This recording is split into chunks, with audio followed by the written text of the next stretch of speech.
Hello, everyone, and welcome to Loop and Learn T1D Speaker Series. And welcome back. This is the first presentation of 2022, so Happy New Year. And we're really excited today to have Erik Huneker of Diabeloop speaking with us about his company's software solutions integrating AI to automate the treatment of type 1 diabetes. As our disclaimer, always, as we are a part of the DIY looping community, the Loop app is a do-it-yourself closed loop algorithm. This presentation is only provided to give you some information about looping and looping options that were coming in the future for those of us.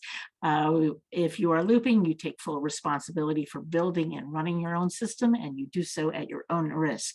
Remember that the Loop app is not FDA approved for therapy.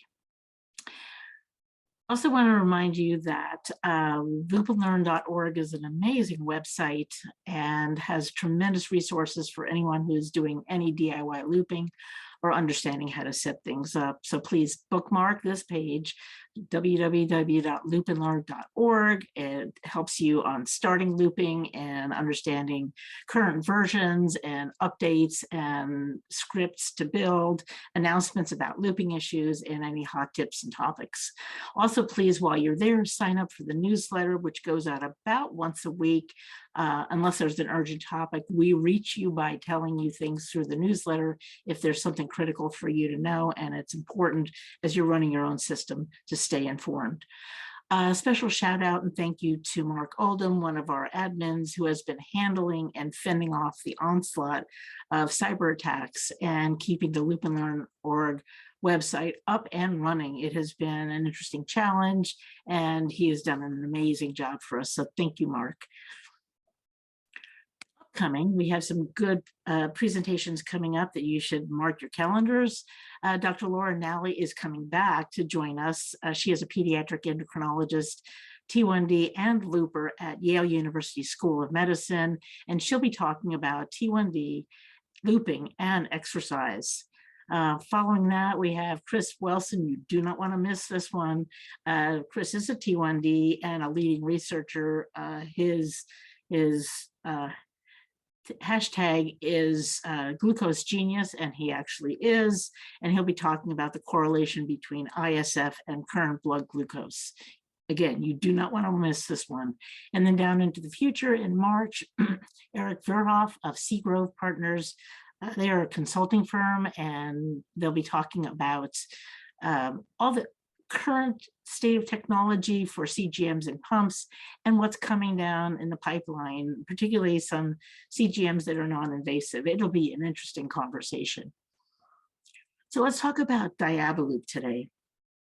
It's a self-learning algorithm that automates and personalizes the treatment of type 1 diabetes. Diabeloop is headquartered in Grenoble, France, and they primarily work on their designs with input from the people who actually use their products. That is such a revolutionary and wonderful concept. They interact with folks in the DIY #WeAreNotWaiting community to design customizable, practical systems instead of the usual engineering-driven devices we're used to. They have some interesting features such as Zen Mode and Privacy Mode. And most importantly, they are working on the important model of interoperability, allowing you to choose your pump, choose your CGM, which should be the standard. It should be out there. We're hoping that the US FDA listens to this as well, and we appreciate all the efforts of Diabeloop. Erik Huneker is an engineer who is a tech and science enthusiastic and has been working in the medical device industry. In 2015, he founded Diabeloop with a diabetologist, and he is currently co-managing Diabeloop with engineers, consultants, and entrepreneurs. He has been an amazingly interesting advocate about listening to the community. Zoe Heineman is Senior Vice President of North America for Diabeloop. She is a T1D and is based in the US. I'm going to turn this over now to Zoe to speak a little bit, and then we'll have Erik give us a presentation on Diabeloop. This is absolutely an interesting conversation. Thank you all for joining, and I'll turn this over to Zoe right now. Thank you so much. I just wanted to make an opening statement that we are in the FDA process. It's an ongoing process. As everybody knows, it's been slowed down by our current national emergency, and we are in the process of getting a market clearance that will allow us to bring our first generation product to the US. We don't have a timeline yet, but we won't be able to give specific dates. I know that was one of the questions that the community had for us. And also, we're not here to promote or market a specific product in the US. We're here to talk about our company and our technology, and we can talk about the features that are available in the product in Europe. Just wanted to explain that. Thank you. All right, thank you so much. Erik likes to do things fairly interactive. As we mentioned, he actually listens to the community. So given that and letting it be as interactive as we can, you're certainly welcome to leave your camera on, your video on. We're going to ask you to turn your mics to mute just so we don't pick up a lot of background noise, but he is interactive, and if you have questions, you can certainly unmute or raise your hand, and we'll figure out how to do that and have you join. So at this point, I just want to turn this over to Erik, and thank you so much for working for us on the time. We're excited to hear what you have to say. Thank you. Cheers. Thank you for that. It's not that bad. It's only 9 p.m. here. Although I did get back from the volleyball, so I'm a little bit red because I just take a shower. So that's it. So thank you for that. You mentioned the DIY and listening, and I mean, for me, it kind of is normal, and I can't quite understand why people wouldn't work with people who are actively developing things for their own pathologies and issues. But I mostly worked with the OpenAPS and Android APS people, although I did spend quite a bit of time as well with people that were involved in the loop side of things. And again, they're not different, but yeah, a little bit not the same thing with Howard and other people from the loop side of things. One thing is that, funny anecdote, back 3 years ago, Scott and Dana had developed one specific piece of algorithm for dealing with a specific issue. Okay, and then we're like, that's interesting, and we had our own version implemented, and so we took their code that was in Java, wrote in Python, which is where we wrote all simulators and everything. And funny thing is, their code actually worked better than our code for dealing with that specific issue. So currently, Diabeloop, for about, I want to say 7 or 8% of the time, runs on a code, so not 100% of the code, obviously, but 7 or 8% of the time runs with code that is inspired. So it's not a direct copy and paste, but it's strongly inspired directly from the code that was written from OpenAPS. And so we basically took their code and it worked better. So we junked ours and took theirs and wrote from it. And from that, we kind of took some and gave back to them. We wrote a few feedbacks to them on how to improve what we thought, how to improve their code and how to take it. Same thing from we used to have our own remote monitoring solution on how to look at things. And then we took Tidepool. Thank you. Sorry, had a brain fart there. So Tidepool, we talked to them and asked to use their code, said, yeah, for use it, because their solution was better than ours. So we wrote, so Diabeloop is currently the biggest non-Title contributor to Title, because we wrote all the internationalization and kind of quite a few improvements to Title, because it makes sense. I mean, so we basically took a look at our own solution. It's like, okay, what we have is worse than what you've developed, so we'll just scrap ours and contribute to yours and adapt to yours, and it's better, it makes more sense. And it's just pragmatic, looking at things and how can you make things improve and advance. And that's how we've looked at things from the beginning. I was looking at a list of the questions that were asked by Joanne and some others that I got from the email, and I think that's most of it. From YouTube, Jessica, where in Europe? So currently Diabeloop, so DBLG1 is being used in 6 countries in Europe. France, Germany, Spain, Italy, Netherlands, and Switzerland.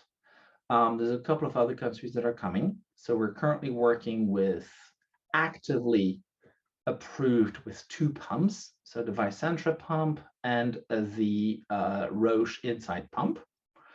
There's going to be more pumps coming because, again, you know, any compatible pump, it doesn't make sense not to integrate them as long as they're reliable and have the right kind of communication. Currently, back to the question, we only work with Dexcom, first of all, because Dexcom is the only one that's been approved in the US for dosing. And the US on that one, kind of, I mean, Europe and US are different from a regulatory perspective. One is not better than the other. They're just different. And the US, the fact that the US has approved Dexcom for dosing, has not approved Abbott for insulin dosing, means that for us in Europe, it's actually more difficult to use Abbott product. It's not directly yes or no, but yeah. Do you think Abbott will open to work with Diabeloop? Part of it is confidential, okay? Some things that I can't comment on. What I will say is that there's about 3 times more people worldwide using, 3 to 4 times more people were using Abbott products than Dexcom products. So when you're trying to develop a product, I mean, worldwide, there's about 40 million people that need to use insulin every day. What Diabeloop does, what we're good at, okay, is physiology, diabetes physiology, and the data science and algorithms, including simulators, including everything that goes around it. When you say that, it means simulators, regulatory, writing code, writing a test for it, everything around it, okay?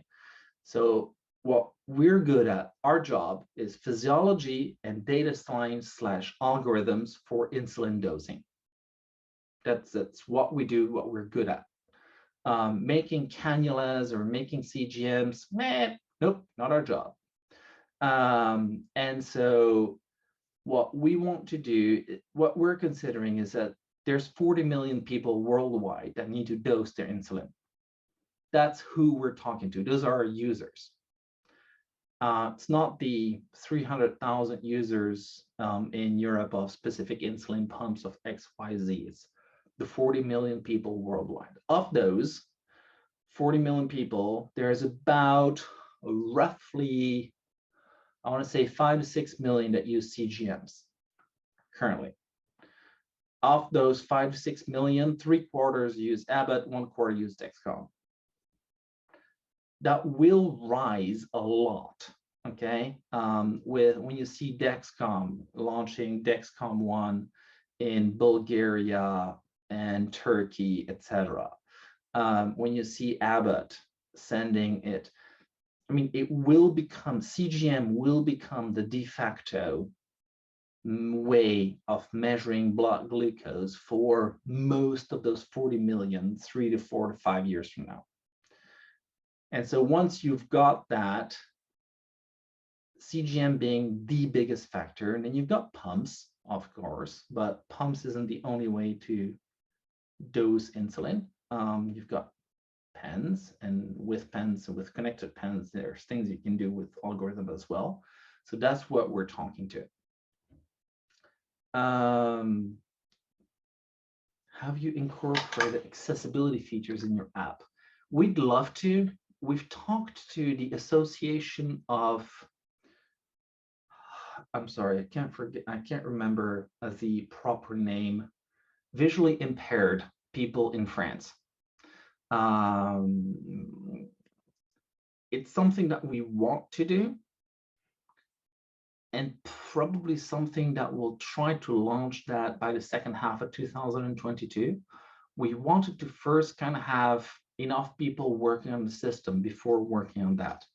Now that we have quite a few people working with the system with Diabeloop that is commercially launched, now is the time to do it, because it doesn't make any sense to ignore those people. It's something that's needed, okay? And by the way, I mean, don't take this wrong. When a company is trying to make this, you know, it's not, by definition, most of the people that are in the company, if not all, are not visually impaired. So you got to be able to somehow bring the people that know what that means inside the company to define and design the product. That's not easy, but it's something that I'd like to do. It's kind of a personal challenge, if you will, that I've talked to, when I talk to the French people and the Association of Visually Impaired, of which maybe 1/3 are visually impaired because of diabetes in France. Okay, and statistics may be different in the US, I don't know.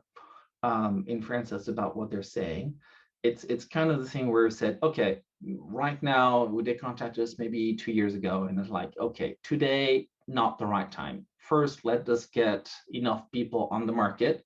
Once we have that and have people using the product, then we can work with it. Now, as soon as we have enough funding as well, then it's something that's going to be interesting, because, I mean, it seems complicated, but if you go beyond the, oh, it's one more thing, etc., kind of bullcrap, it's actually not that hard to actually work on it.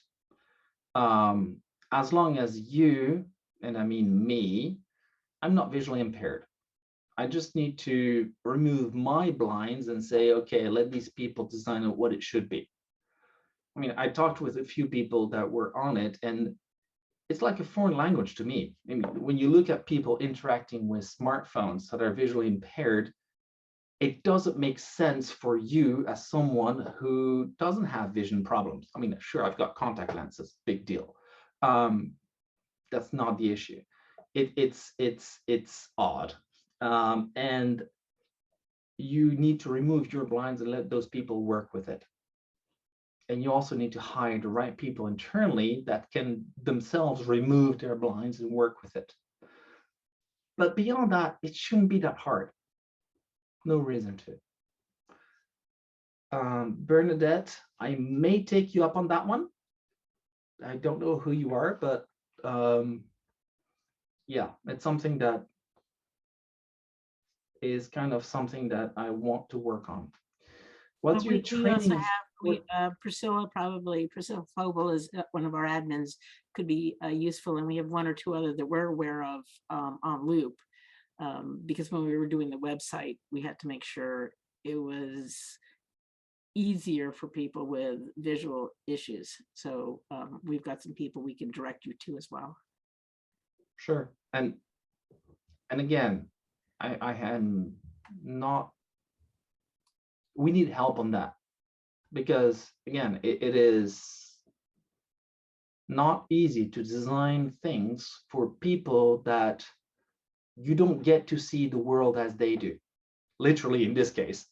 And so you can't quite imagine. If you can't imagine, you can design it for them. So you need to let them design it for you as a company. And that is kind of hard, actually. Even if it's technically not necessarily all that hard. It's a design problem. It's not a technical problem. And the design problem means mostly a communication issue. Woohoo! What is your training and support model? Today we have, there's not one answer to that question. First of all, it depends on the local healthcare model. There are certain countries where you've got diabetes centers that do all the work. And in certain countries, even, it is forbidden to device manufacturers to talk directly to patients, for example, in France.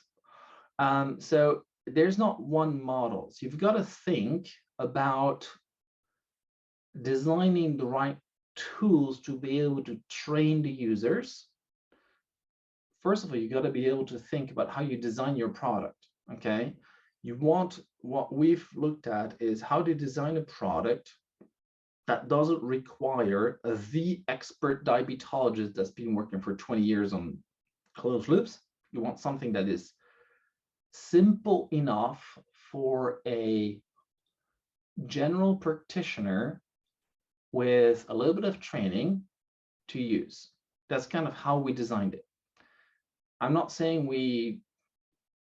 it worked perfectly from the first time, okay? We needed a few iterations to get it right, but that's how we've tried to design it. Because the reality is that out of those 40 million people, there's probably only 2 to 3 million that are followed by specialist diabetologists, which means that a good 90% plus are not followed by specialist diabetologists, but either by GPs or by very generic, not necessarily very well trained diabetologists. And that's a challenge. You know, when you're talking to people every day that are specialist diabetologists, and you're trying to design a product that's not for them, but are designed for pretty much everyone. So that was some of our challenges. So yes, we do have tools to be able to train the end user directly. And when we design the tools, you know, you're talking to the end user. Some of those end users are more trained than diabetologists. Others don't understand left from right in diabetes. Then you're talking to nurses. Some of them are high experts, better than the doctors they work with. Others, well, maybe not so much. And then you're talking diabetologists. Some of them have their own mind of how it should be. Some of them are really experts, and some of them, well, they've got many things to work with. And so you're trying to design a training tool that's trying to address that whole spectrum. And actually, what we decided at the end is that whether you're talking to a user, to a nurse, or to a doctor actually doesn't matter. What you're talking to is what kind of level of expertise do they have with diabetes? That matters more. And so it's more of a level of 1, 2, 3 in diabetes, rather than I'm talking to a diabetologist, to a nurse, or to a user. Because it's not, in diabetes, it's not that easy to separate all three. Taking questions in order. Are you concerned with the Abbott Dexcom lawsuits? Not necessarily at this point. I don't claim to be an expert enough. I just know that, again, you've got millions of people using one product, more than 1 million using the other. It's not like they're going to stop using it. So can I jump in at this point, Eric, and ask if you have any kind of little set of slides, because most people haven't even seen what you're talking about and what the screen looks like and what it actually does. Are you able to take us through that? Sure. Let me open it up. Okay. So Diabeloop's main product is called DB1, so Diabeloop Generation 1. So we connect to a CGM, Dexcom today, to multiple insulin pumps. In this particular picture, it is the Kaleido pump. So it's a kind of patch pump or with a very small tubing. And we have currently a dedicated handset for cybersecurity reasons. Cybersecurity, I'm not saying that any app on your own smartphone is necessarily dangerous with regards to hackers, okay? What I'm saying is that a specific hacker could target the company to be able, if it is currently on a random smartphone, what we know for sure, having tried it, is that, yeah, well, there's enough ways to hack it that you really don't want to be a company that's open to that. So we currently have a dedicated handset. It looks like a smartphone, feels like a smartphone, but it's a dedicated handset. We realize it's one more thing to carry. That's really not a good thing. But currently, that's what we have. We're working on two things. One, a smartwatch, where the algorithm is integrated, that has the advantage of being dedicated, but also has additional sensors, which means you can do more things with regards to physical activity and all kinds of other interesting things to improve the algorithm with. And the other is that we are working on an app which the latest iOS and Android versions will allow you to work on, that is secure enough. But even there, just not the latest version. You need more work than just the latest versions in order to make it secure enough. Do you have a timeline on that? Because I'm sure everyone just sat up and listened. 2023, latter part of 2023 for both. Right. The smartwatch and the app, hopefully. Now, careful. That's kind of what we're shooting for. We've got, penetration testing and cybersecurity testing are not exactly a very reliable forecasting science, to put things mildly. So that's what we're shooting for. We have reasons to be optimistic about it, but yeah, we'll see. And worst of all, if one of them fails, the other is going to work out well. We do have our own web platform for visualization, and anyone that's good use Tidepool. Yeah, this is our own version, but you're going to recognize Tidepool instantly, clearly, because again, we used to have our own. You know what? Tidepool is made better, so we scrapped our own and used Tidepool's version of the visualization. Now we've diverged lately with Tidepool because Tidepool had their own goals and on improving with regards to closed loops, etc. So back 2 years ago, we contributed a lot of code to Tidepool, not over the past 18 months, not because we don't like Tidepool, just because different goals, different organizations, and it was more work to try to merge branches than to try to make it work. So that's what it looks like physically here. This is kind of a home screen. Now, what's interesting is that in order to start, the algorithm only requires weight, total daily dose, and typical meals. When I say typical meals, doesn't mean a nutritionist comes by and measures your meals. It's you as a user, your own measurements of what you think. And it doesn't really matter if you undercount or overcount one specific meal. What only matters is that it's consistent. The errors need to be consistent. Okay, so whatever, just take your best personal guess. That's good enough. And from there on, the system's going to start to work and then do the self-learning. Self-learning, that's where it gets a little technical.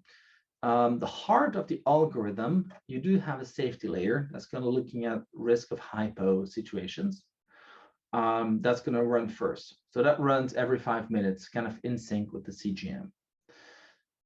If there's no hypo risk, And a hypo risk would mean first cutting off the insulin, and if the system determines that you're going to get hypo no matter what, it's going to tell you, hey, take this many grams of carbs.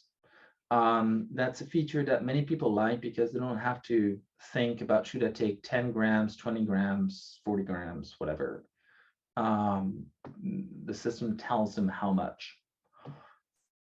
If there's not a safety risk, you go to the insulin decision piece, which first of all, you've got an actual machine learning algorithm.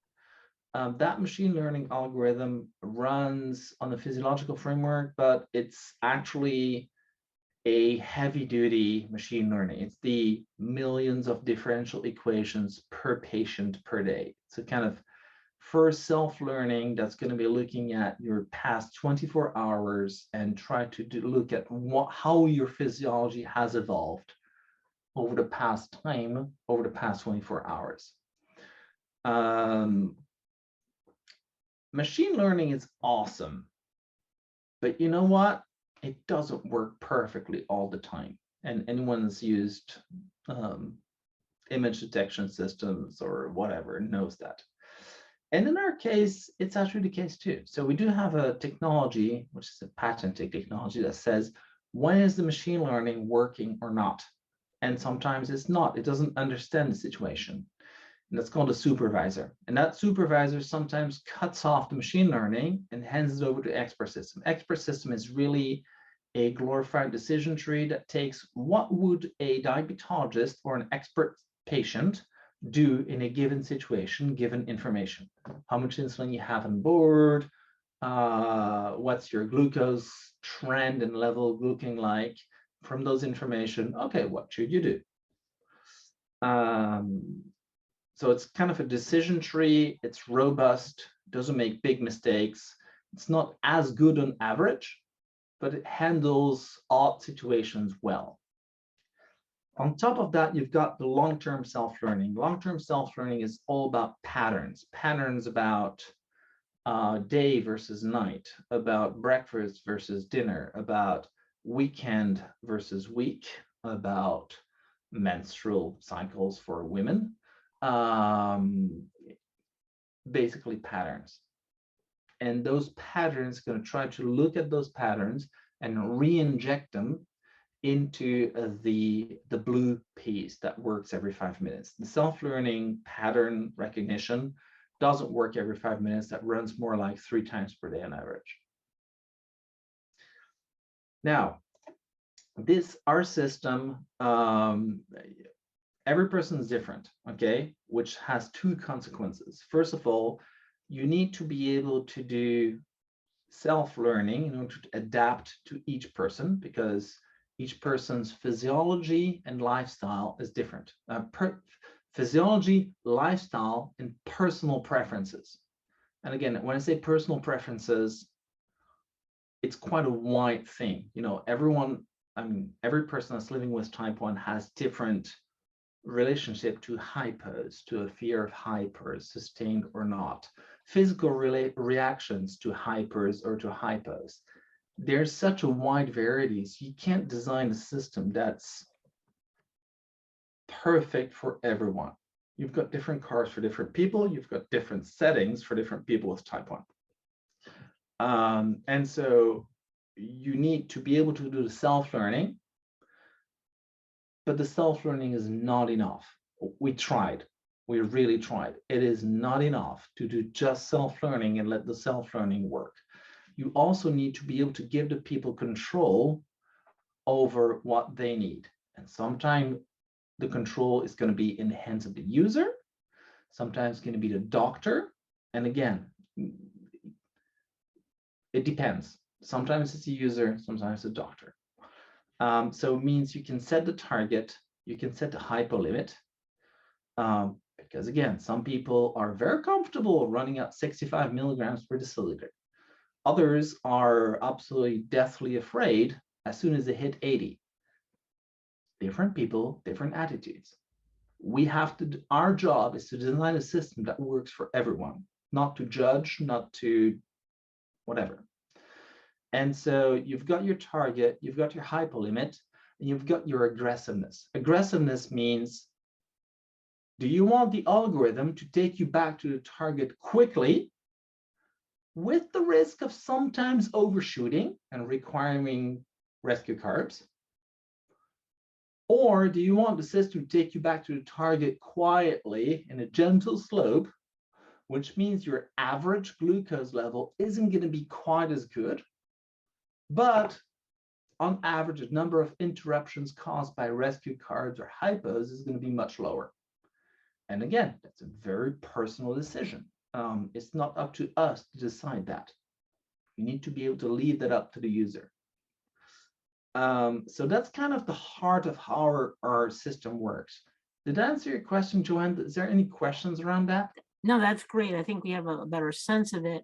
Absolutely love the option to make it work the way I like mine to work, which is different than my friends like theirs to work. I think that's amazing. I have not heard that anywhere else.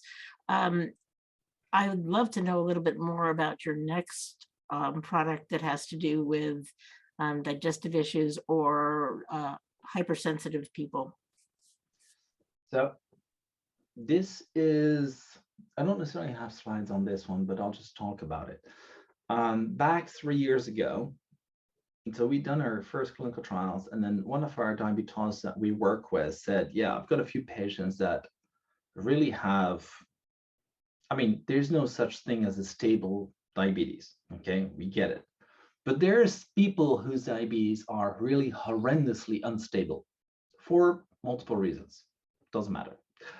And when you're designing an algorithm, by design, you're making trade-offs between slopes and decisions, okay?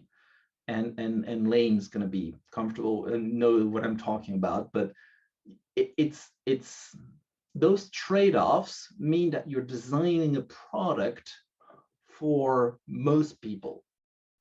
Well, people that have dialysis, specific types of gastroparesis, slow digestion, specific antibodies, anti-insulin antibodies, which I'm not sure if you're familiar with, but there's a few people that have, particularly people, I'm sorry, Joanne, but that have a little more history with diabetes and that have used to use human insulin or even pork-derived insulin. They do have some anti-insulin antibodies that are quite nasty in how they react, meaning they take up kind of, when there's a lot of insulin in the body, they kind of pick it up when insulin is not as active, and they kind of release it when there's not much insulin in the body. So there's multiple reasons why you can have that highly unstable diabetes.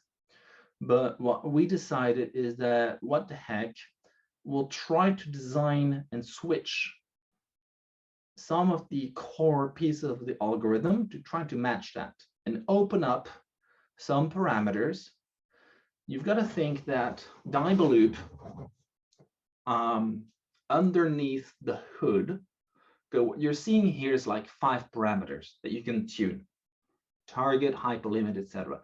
Under the hood, there's like 192 parameters, most of which are rightfully so totally impossible to understand because they're engineering things. I'm not saying it's right, but it is what it is. Now, what we decided is that we would open up some of these engineering trade-offs specifically to doctors, and in certain cases we even adjusted them so that it would make sense for doctors. We try to make as much sense for the doctors in order to adapt for specific situations. Specifically dialysis, gastroparesis, and I'm going to call it hormone-induced instability, even though no one really knows if it's truly hormones or if it's something else, but I'm just going to call it that. And that has allowed us to truly tune the system for a limited number of patients. Okay, there's currently only probably 13 or 14 people using that system. But those are people that were eligible for pancreas, islet transplantations, or implantable pumps, or something that were both extremely invasive and or costly. So far, it's worked extremely well. It requires some, I don't think it's ever been seen, that kind of level of interaction between engineers that understand the algorithm and doctors. And I think the regulatory, to be absolutely honest, I think the regulatory framework doesn't exist for that. Because basically you've got engineers that are making decisions, that are recommending options on algorithm settings that most doctors don't truly understand.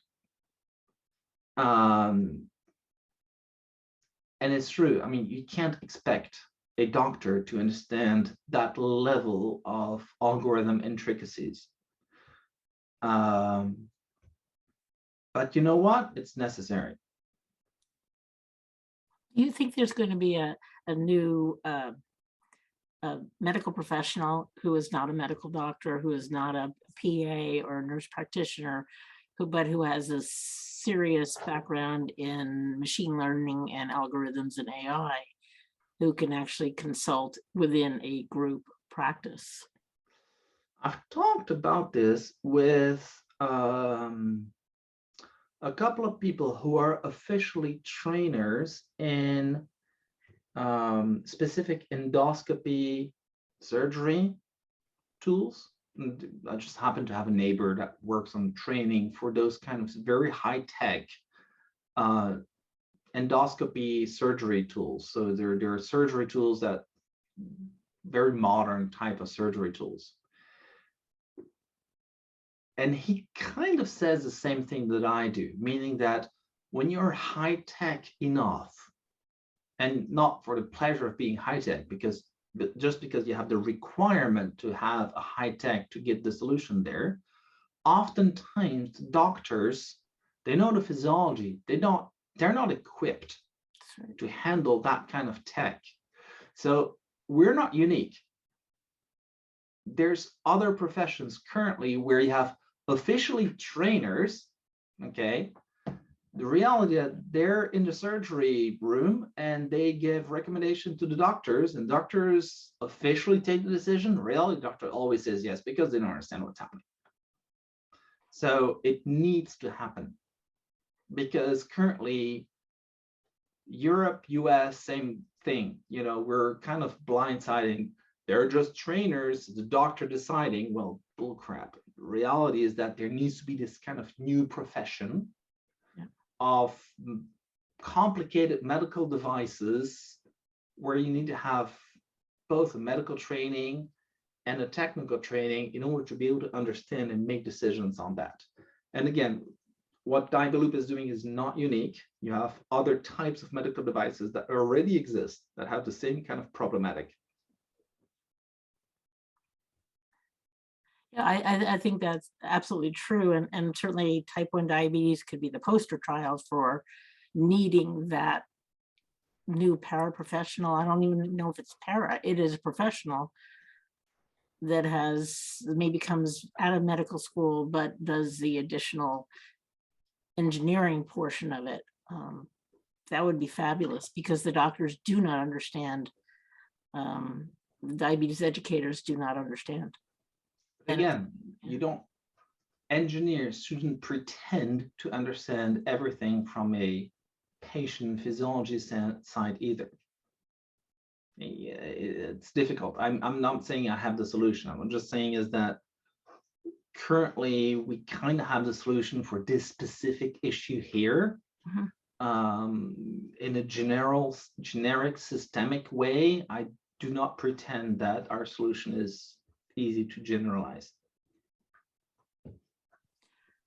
This is a lot to take in. This is why I wanted to hear you.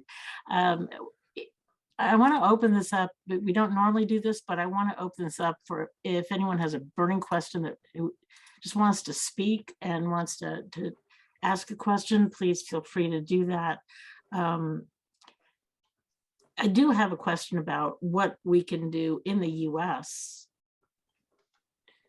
Any wisdom you have to help us, to help you with the FDA? Right now, I can't think of anything specific, but that's a very generous offer of the question to Joanna, what can we do to help?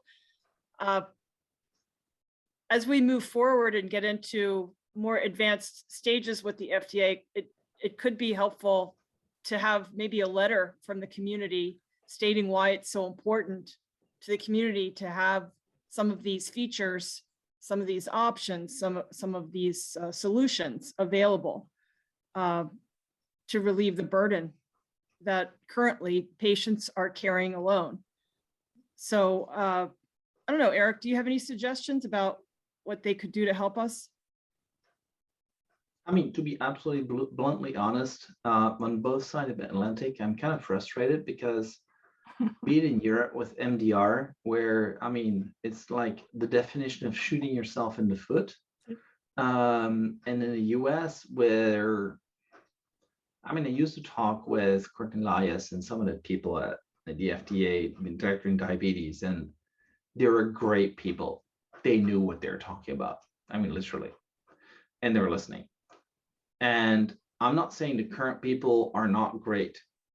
Absolutely not. It's just that I don't really know them because the entire team changed over the past 18 months or 2 years. And I mean, you all know here better than I do, or as well as I do, is what it takes to learn what diabetes means. It is not easy between infusion sets and insulin times and differences. And you take two people that have the same weight, the same age, the same sex, and you know what? Same gender, sorry, French word, same gender, and they have different insulin needs, different, I mean, everything can be different. And so knowing that, learning that takes time. There's no such thing as someone that knows anything about diabetes in 3 to 4 months. And so, yeah, there's a lot of change, and that's difficult. That's making things extremely difficult. Yeah. And in Europe, the situation is not much better. So that's kind of a big difficulty and extremely frustrating, especially since things are moving fast and faster and faster. And if you make things move slower, reality is that it hurts patients and it hurts innovation and it makes things slower. Absolutely, we feel it. I mean, you know, Lane certainly started this all with hashtag we're not waiting, and the frustration is enormous. What I find so interesting about Diabeloop is you actually have a product and it's on the market. We've been hearing other AI solutions and they're not on the market, and they haven't been for years and years. So what's exciting to me is I could move to France and actually get your product, which I have mentioned.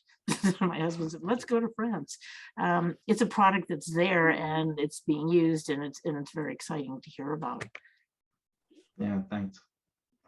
Quick mention to Chris Wilson, by the way. Thank you for shooting out on us on the insulin sensitivity versus glucose levels. We should talk, because we put out that poster a few years, maybe 18 months ago or something like that. But we've got some new data that it's not that we don't want to publish it, it's that we're too busy working on the product to publish it, literally. That we should talk somehow and see how we can exchange. Absolutely. I can either get in touch with Zoe or whoever to get a connection made. Sure. Just a quick question, because I don't know, what is your connection to type 1 diabetes? What is your interest and why?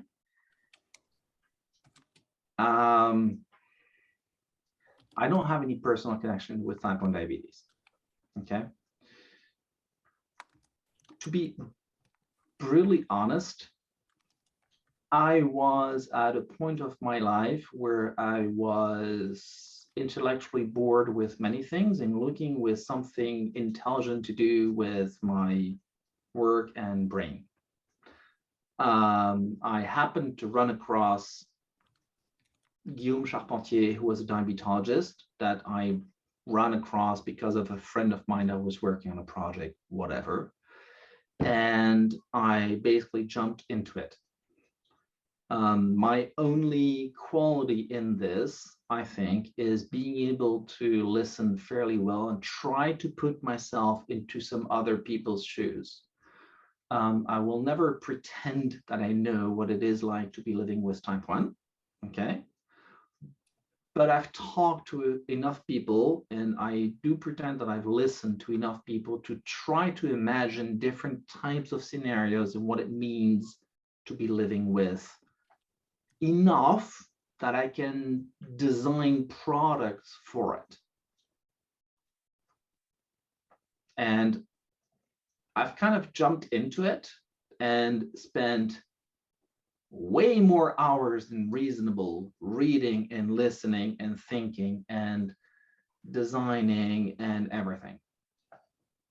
I had a researcher tell me years ago that the pancreas is complicated, so very complicated, it's only second to the brain. And it's a very close second. It is complicated. This disease is beyond complicated and constant and unrelenting. So thank you for your interest in it. We benefit. So thank you. I see a few more questions coming in from the YouTube channel. An online tutorial available. We discussed this literally a month ago to make an oval open to everyone. I don't know what the status on that one is. Currently, it's open to anyone that has kind of a healthcare professional number in France and Germany and whatever. Eric, are you talking about the webinars? There's two things. You've got the webinars and you've got the e-learning tool. The Coaching platform? yeah, that one. Okay. We talked about it, and I'm sorry, Sunday evening, I can't remember what the decision was and where we're at. The whole point is that we wanted to make it available to everyone. We want to double check regulatory status, etc., but it should be, in theory, available to everyone. In what time frame does the pattern recognition work? Anyone that knows anything about data science or anything like that will know that there's not an easy question to that one. You've got to balance two things. One is the kind of noise that you're going to have. Two, how different are people and how fast do you need to be able to react to different people's body needs? Three, if a person goes skiing for a week, how do you make sure that your system doesn't overcompensate the week after? When I say go skiing, has gastro or has the flu or whatever, goes for Christmas or, Thanksgiving. I mean, Thanksgiving, if you have a self-learning algorithm that reacts every week very fast, and it's going to learn for Thanksgiving, the week after Thanksgiving, you're in trouble. So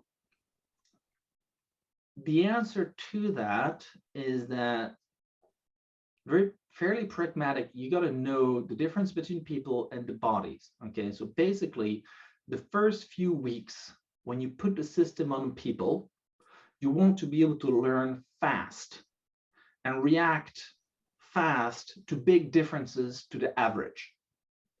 After that, you want to react and learn slower, not too slow. And you don't want to take 6 months into account because you know what, winter versus summer, people are different, bodies are different, temperatures are different, physiology are different, food is different. So you don't want to take a year into account and only take your last year. In France, we talk about exponential learning. It means a fancy word for saying that your older learning has less weight than your younger learning. But basically, so what time frame does a pattern recognition work? It's basically, it's looking at months worth of data, but the weight it gives is different depending on if it's old data or new data, and how long has a person been using the system. Does that make sense? Yeah, I guess. Flame says yes, it's yes. How many people are using our system? For multiple reasons, I can't say the exact number is, I'm just going to say a lot. I mean, multiple thousands. Huh.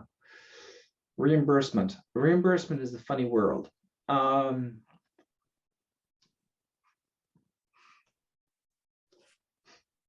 Yes, Chris, absolutely.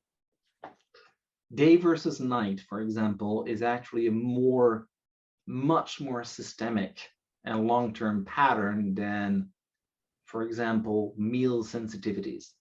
Meal sensitivities do tend to change a lot, summer versus winter, for example, or even in the winter, depending on the week it is.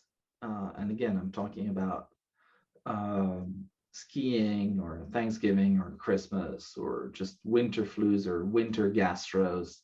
They mess up your data like no tomorrow. Whereas, for example, day versus night is much more stable. Or menstrual cycles for the women that do not take a pill, I mean specific types of pills, tend to be much more reproducible over time.